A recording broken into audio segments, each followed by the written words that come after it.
বর্তমানের শারদ শুভেচ্ছা প্রাক্তনকে। প্রাক্তন মুখ্যমন্ত্রী বুদ্ধদেব ভট্টাচার্য ও সিপিএমের রাজ্য সম্পাদক বিমান বসুকে শারদ শুভেচ্ছা জানালেন মুখ্যমন্ত্রী মমতা বন্দ্যোপাধ্যায়। প্রাক্তন মুখ্যমন্ত্রীর বাড়িতে ও আলিমুদ্দিন স্ট্রিটে চিঠি পাঠিয়ে শারদ শুভেচ্ছা জানিয়েছেন তিনি। বুদ্ধদেব ভট্টাচার্য ও বিমান বসু দুজনেই মুখ্যমন্ত্রীর এই চিঠি গ্রহণ করেছেন। শারদ শুভেচ্ছা জানানোর পাশাপাশি চিঠিতে মুখ্যমন্ত্রী লিখেছেন, সুস্থ থাকুন, ভালো থাকুন। মুখ্যমন্ত্রী হওয়ার পর তাঁর আমলে প্রথম কলকাতা আন্তর্জাতিক চলচ্চিত্র উৎসবে বুদ্ধদেব ভট্টাচার্যকে নিজে ফোন করে আমন্ত্রণ জানিয়েছিলেন মমতা বন্দ্যোপাধ্যায়। তারপর এদিন শারদ শুভেচ্ছা। বুদ্ধদেব ভট্টাচার্য ও বিমান বসুদের পাশাপাশি মুখ্যমন্ত্রী এদিন রাজ্যবাসীকেও বিজয়ার শুভেচ্ছা জানিয়েছেন। ফেসবুকে তিনি লিখেছেন, বিজয়ায় বড়দের প্রতি আমার শ্রদ্ধা জানাই, আর ছোটদের আমার ভালোবাসা। প্রার্থনা করি সকলে সুস্থ থাকুন। উৎসব অনুষ্ঠানে পরস্পরের প্রতি শুভেচ্ছা বিনিময় বঙ্গজীবনের অঙ্গ, কিন্তু সাম্প্রতিক অতীতে রাজ্য রাজনীতি থেকে তা ক্রমেই উধাও হতে বসেছে। রাজনৈতিক বিভেদ অনেক সময়ই প্রভাব ফেলেছে সামাজিক জীবনেও। এই পরিস্থিতিতে রাজনৈতিক দূরত্ব দূরে সরিয়ে রেখে বুদ্ধদেব ভট্টাচার্য ও বিমান বসুকে মুখ্যমন্ত্রীর বিজয়ার শুভেচ্ছা রাজনৈতিক সৌজন্যের পরম্পরা ফিরিয়ে আনার চেষ্টাই বলে মনে করছেন রাজনৈতিক পর্যবেক্ষকেরা।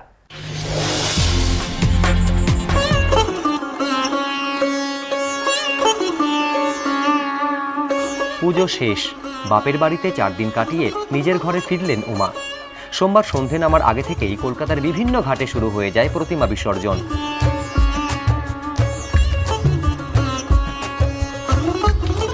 বিসর্জন সুষ্ঠুভাবে সম্পন্ন করার পাশাপাশি গঙ্গা দূষণ রোধেও এদিন যথেষ্ট তৎপর ছিল প্রশাসন।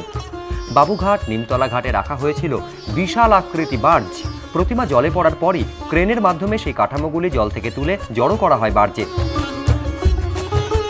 তবে শুধু পুজো উদ্যোক্তাই নয়, 4 দিন ঠাকুর দেখার পর এদিন বিসর্জন দেখতেও ঘাটে ভিড় করেছিলেন বহু উৎসাহী মানুষ। কেউ বা ক্যামেরায় বন্দি রাখলেন সিঁদুরে রাঙা দেবী দুর্গার শ্বশুরবাড়ি গমনের সেই দৃশ্য। আবার 1 বছর পর মা ফিরবেন ঘরে, ততদিন শুধুই দিন গোনা।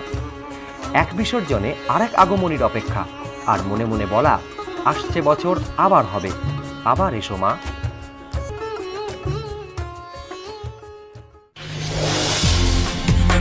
কেউ কর্মসূত্রে, কেউ বা বিয়ের পর থেকেই মুম্বাইয়ের স্থায়ী বাসিন্দা হয়ে গিয়েছেন। পুজোর সময় আর কলকাতায় আসা হয় না, কিন্তু তাতে কি, গঙ্গাপার নাই বা থাকলো, আরব সাগরের তীরেই মুম্বাইয়ের পওয়াইয়ে স্পন্দন ফাউন্ডেশনের পুজো মণ্ডপে সিঁদুর খেলায় সামিল হলেন এরা। সিঁদুরে রাঙিয়ে দিলেন একে অপরকে।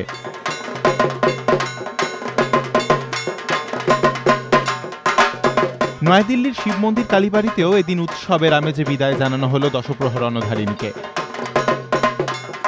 পুজো শেষ, কয়েকটা দিনের আড্ডা অনুষ্ঠান শেষে আবারও ফিরে যাবেন সেই চেনা ব্যস্ততায়।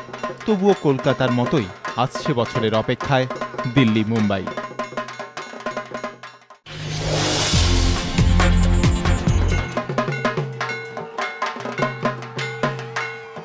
বিষাদের মধ্যেও আগামী বছরের আশা। গঙ্গাপাড়ের ছবি ব্রহ্মপুত্রের তীরেও। 5 দিনের উৎসব শেষে উমার ঘরে ফেরার পালা। অসমে ব্রহ্মপুত্রের তীরে বাদ্যি সহযোগে মাকে বিদায়। দুর্গাপুজো উপলক্ষে এই কটা দিন আনন্দে মেতেছিল অসম।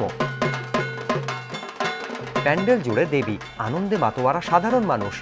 দশমীতে তাই মাকে বিদায় জানানোর সময় চোখে মুখে বিষাদের ছাপ। ব্রহ্মপুত্রের জলে বিসর্জন দেবী দুর্গার, নদীর পাড়েও ছোটখাটো উৎসব।